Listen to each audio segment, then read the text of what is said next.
Good morning, everybody, and welcome to Conversations with the Soul. Um, Welcome from Northern Illinois and my beautiful woods right near the Wisconsin border. And I'm so glad you're here to join me today. Hi, Kathy. Nice to see you. So, oh, hi, Erin. Nice to see you as well. My name is Rita Hickman, and I'm a body-mind expert and a shiatsu massage therapist in Northern Illinois, in the Chicagoland area. Anyone who comes on, here's just a call out. Please put where you're from. We'd love to see and share and welcome everybody to this tribe that we're growing around, people, especially women, who are looking to bring more self-understanding and life and light. Good morning, Kathy.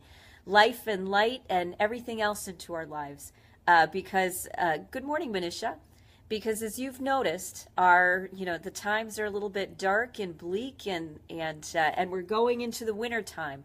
As you can see from my woods, a lot of the leaves are falling on the ground. The weather's turning, and we're going into that winter time of self-discovery and self-reflection. So, we need to be prepared. And one of the ways you get prepared is by putting good habits in your life. So Monday through Friday, Central Standard Time, I'll be doing these live streams. Good morning, Cassandra. And it'll be 15-20 minutes where you can develop an anchor, reconnect with what matters to you, what's important, what keeps you on track, where you can have a discussion. In the comments, I'll feedback on the video or in the comment section. But let's come together and stop. Good morning, Barbara. Let's come together and really build a strong movement so that we can survive and keep our sanity in these crazy times. So let me talk about today's topic, which is shamanism and love. So yesterday we talked about shamanism and from a modern day perspective. Shamanism basically is where you access different levels of your consciousness and reality, and you navigate them and you recreate them and you explore them and you have a better understanding of them. And so it's really an expansion. It's almost like a soul reclamation. Good morning, Sharon. And good morning, Lindsay. Shamanism is like reclaiming parts of yourself that maybe you never had, or maybe you disconnected from because of trauma or experiences. So the reason we're talking about love today is because I've been reading a book on love from Scotland. How awesome. I've been reading a book on love, and it's about the science. Good morning, Jessica. It's about the science and the bigger picture of what love really is. And one of the things that this book is focusing on is the love that we have or develop at the very beginning of our lives, which is attachment. The first 5 years of our life, we need to have someone who is present consistently, giving us that validation and that love and that connection until around age 5. It's been there so often that you can internalize it, that you don't need to have it everywhere, that you've got now it's inside of you. That loving caregiver is now a part of you. It's a part of who you are, and you don't need to have them everywhere. But those first 5 years are really important for attachment. And of course, when you start reading something like this, you start looking at yourself and you start looking at everybody else, and you start saying, oh, did they have problems with attachment? Did they have problems with attachment? Did they have problems with attachment? Look at all the signs and symptoms. So that's been really interesting for me, especially looking at myself. Many signs of not having a consistent, solid caregiver that can give you that love and that validation, and they can attune to you. Almost two can become one. You can have that deep, deep level of empathy. Many of us didn't have that, and many parent styles, the techniques of the day. Good morning, Mary Jane. The books that were coming out and the different cultural styles of parenting were not. Good morning, Darcel. They were meant to make us very, self-sufficient. But as we got older, we didn't have that ability or that confidence to reach out and know that somebody would be there. And that creates all sorts of problems. It creates extremely self-sufficient people, but it doesn't create a great community because we don't know how to get outside of ourselves. We don't know how to risk and trust in love and relationships so that we can really take ourselves to a higher level. Good morning, Kirsten, because as we all know, there's only so much that we can do on our own. We really need community. We really need other people there for us because we all have times of strength and weakness. And it's only through community that we come together. So here's this whole focus on attachment and shamanism. So what shamanism can do is it can give you this, it can allow you to recreate some of your past, maybe some of these dysfunctional relationships. Good morning, Kelly. It can allow you then to navigate them through an adult set of eyes, through a more mature set of eyes, and make peace with it, as well as finally get what you need. So, I mean, I do that in various parts of my life, and some people might call them soulmates. We find people who are soulmates, and soulmates are part of the shamanic healing process too. We find people, we're attracted to people who help us recreate things which we're still uncomfortable with, things which we have this internal dissonance. Maybe we have a drive to try to figure out or try to fill this emptiness or this void. So we tend to be strongly attracted to people that help us recreate those past experiences that we need to make peace with. We need to be okay with and learn how to create something different. Oh, usually my live stream start at 8:15 every morning. Okay, we will send healing energy to Andrea, whose son is having surgery. We'll send it to Cody. I hope everybody out there does that because this is what we're talking about, this community and this love. So I'll give you an example and a story of my life in order to show you how I'm using shamanism and shamanic techniques to help heal some of that past. So for me, because of the parental style and the cultures and just necessity, I wasn't able to have good attachment like a lot of people weren't, you know, at that 0 to 5 age that we're talking about. And so now as an adult, it's if I want to have peace, if I want to be okay with myself, I need to give that to myself. Because honestly, when you're adult, you're not going to find somebody who can be there 24/7 and attuned to you and sacrifice their whole life for you. And you really don't want that. You really don't want, as an adult, to have that sort of childhood attachment anymore. You know, once that time period is gone of 0 to 5, it's kind of gone. And so now the only person that can love you, the only person that can parent you really is you, that can give you that unconditional acceptance and love, that guidance and that wisdom. Good morning, Sabrina. So for me, the best time to do my shamanic healing work is in the mornings because that's when I tend to feel most vulnerable. You know, after waking up, our blood sugar is low, we're a little bit dehydrated, we're more sensitive to the world around us. We feel things more. So for me, I dedicate at least 15, 20 minutes most mornings so that I can do my internal shamanic healing work because that's what I'm doing.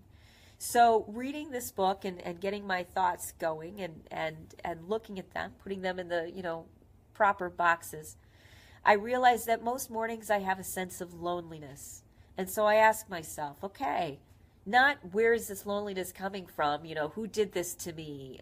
You know, not going down that rabbit hole.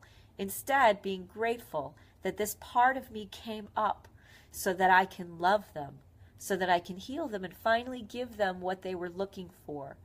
So when I feel lonely in the mornings, the first thing I start with is thank you for being here. Thank you for showing up so that we can heal you. We can do this work. We can give you the things that you never got that you really needed. So my shamanic work this morning was thanking her for showing up and giving her and visualizing and being in the loving experiences that I had always wished that I had had, that I internalized it and I was able to give it to myself. Because the interesting part of our body-mind and of our subconscious and our nervous system is we don't know the difference between something that actually happened and something that we have a strong imagination about.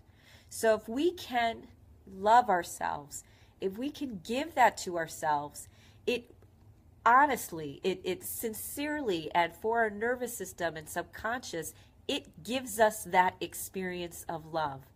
So when I'm laying there and I'm feeling someone loving touching my back and touching my hair and being there with me and connecting in with me, when I am sorry about that, I'm fighting a cold. When I imagine that, good morning, Julie. When I imagine that as deeply and as intensely as I can, that experience is actually happening to me. That's actually something that's going on. Oh dear, I'm sorry, Sharon, that I couldn't start the live video. I'm not quite sure. It seems to be going smoothly for other people. It will be recorded, and so you should be able to watch it later. So, okay, we're talking about love and internalizing love. Oh, good. I'm so glad, Sharon. I'm glad it's back on. Love and internalizing love. Now, the other neat thing, good morning, Teresa, about our body-mind is that we don't remember an actual experience that happened to us. We remember the last time we remembered it. Our brain and our nervous system is always wiring and rewiring itself. And so studies and research and all of that has shown that we don't remember what happened to us. We remember the last time that we remembered it, which makes it a problem when we compartmentalize things.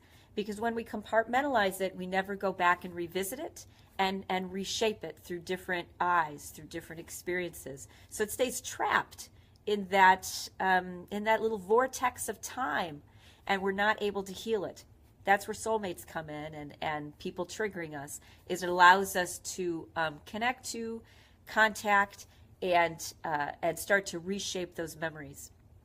So this morning, when I'm there, I'm feeling the love, I'm feeling the stroking on my back and on my hair, I'm hearing the loving words in my mind, while I feel, vulnerable and lonely.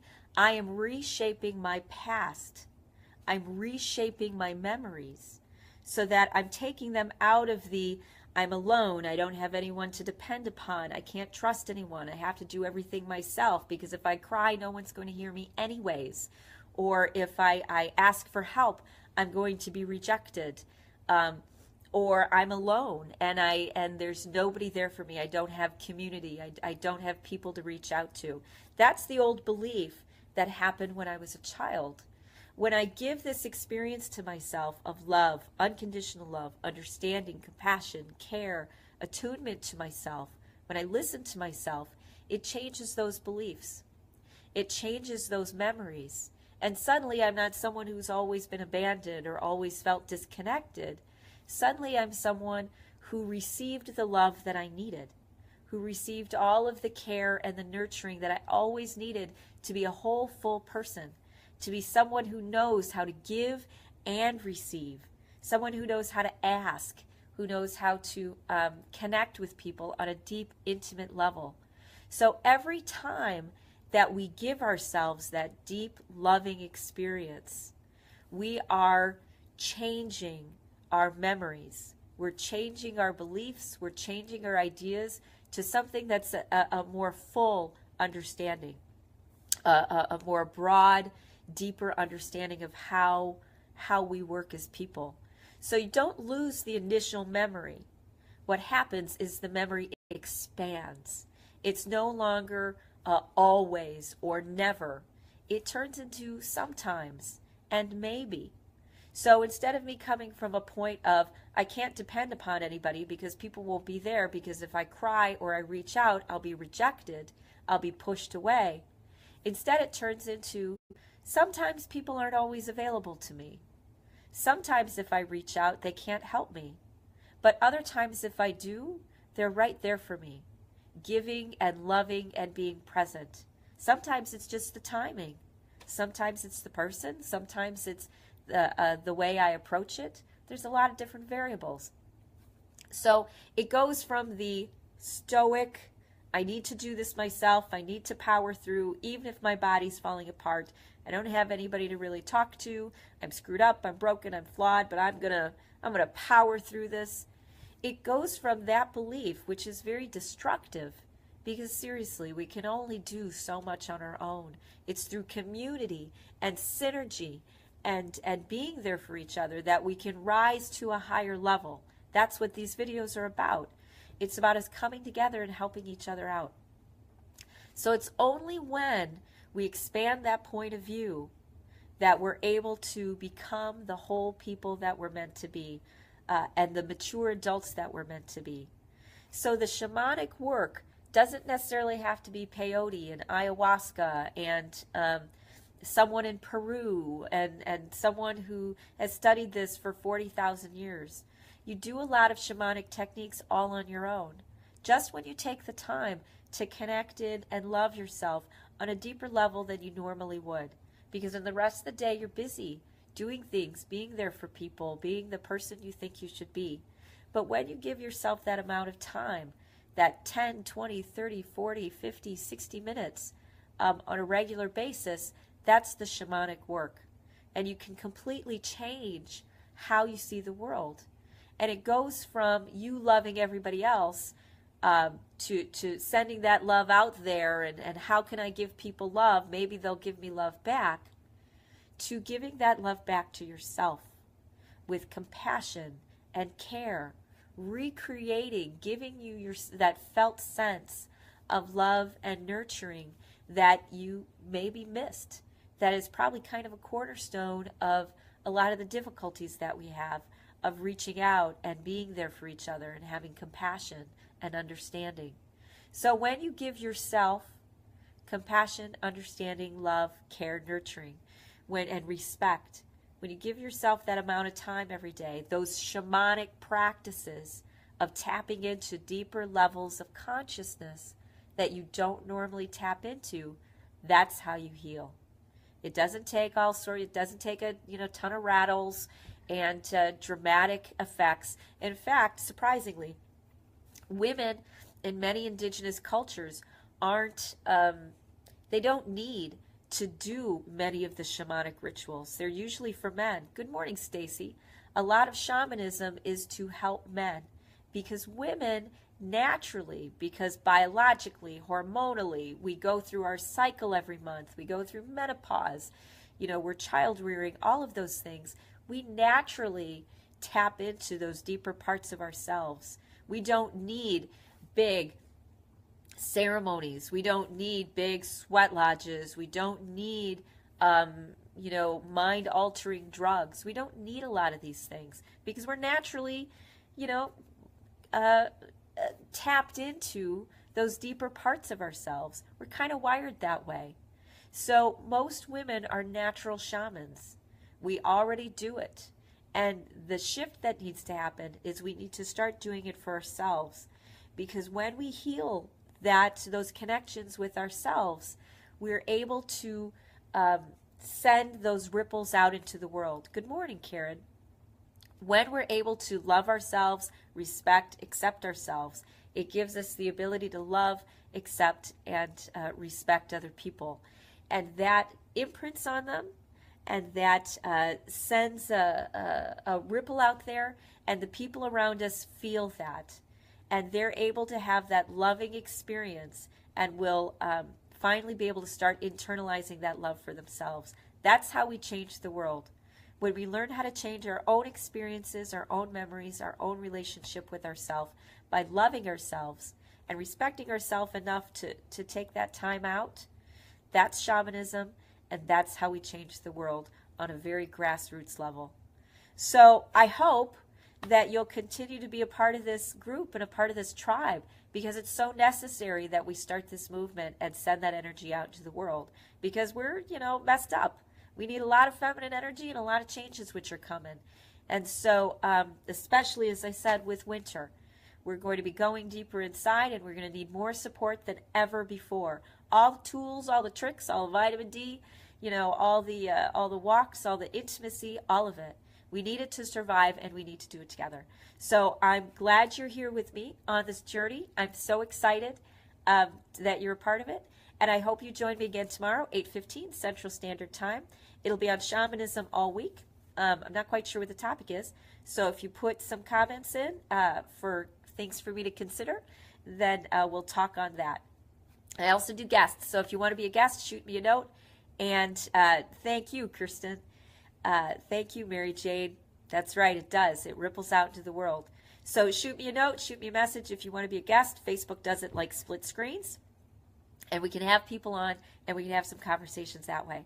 So I love you all, and I love myself, and I'm so grateful you're here with me, and we're going to make a big positive difference in the world. I'm so excited. You're welcome, Mary Jane.